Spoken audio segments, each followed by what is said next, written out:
si Jessie Mendiola na muntik niya ng iwan ng asawang si Luis Manzano dahil hindi na raw ito nakikinig sa kanya. Dumating pa nga raw sa punto na pinapili na nito ang aktor, host, kung pamilya ba o ang kaibigan nito na di na okay para kay Luis. Pero nagising naman daw ang kanyang asawa at ngayon nga ay okay na ang pamilya nila Banter. Oh, diba? Ganito yan. Kasi doon sa vlog na in-interview ni Luis yung kanyang asawa.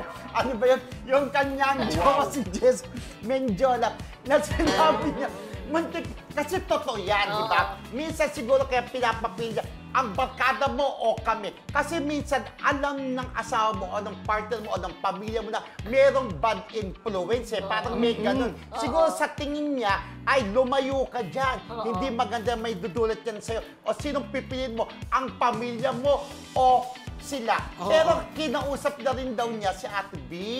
Sabi ba, parang mahihirapan na ako. Sinong pipiliin niya? Pamilya. Parang kanta yun. Sinong pipiliin ko? Pamilya mo ba o barkada ko? Pero akalain mo ba talaga na darating sa puntong gano'n, no? Na muntik na sila maghiwalay. Correct. Si Papa Luis, knowing natin na mabait, diretso yan. Tsaka very loving asawa. Correct. In fairness ba? Kaya lang nagbabago na rin talaga ang priority mo. Kung mabarkada ka before, or mahilig ka talaga na nandun ka sa mga friends mo. Pag nag-asawa ka na kasi, madi-divide na talaga yung time at ipaprioritize mo na yung family mo.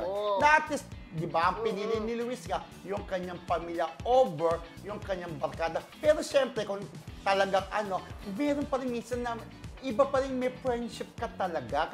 Pero syempre, tama sila, priority mo rin ang pamilya mo pa rin dapat. Diba? Pero natural din na bumarkada ka.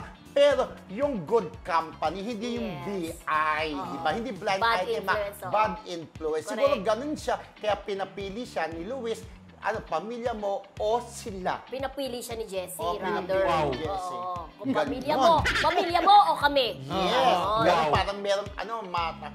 Sabi niya, syempre, pipili ko kayo, mahal ko kayo ni Peanut. Sabi.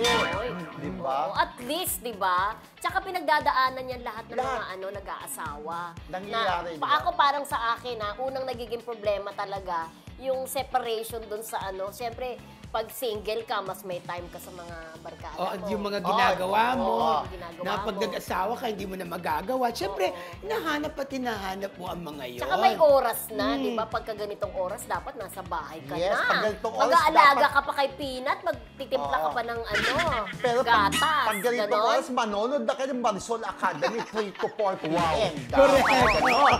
At paggabi po, na every Tuesdays and Thursdays, 9 to 10 p.m. Marisol Academy. Wow! Ang maganda niyan, bago mag-asawa, magsawa muna sa pagkabinata. Para hindi mo siya hanapin. Enjoy mo yung parang ikaw yung pagiging dalaga mo, nagsawa ka. Enjoy, super enjoy. Pero ngayon, di ba, iba pa rin talaga pag kami pamilya ka na. Wow! Yung priority na iba. Nag-iba, totoo yun, di ba? Pero nakakatuwa.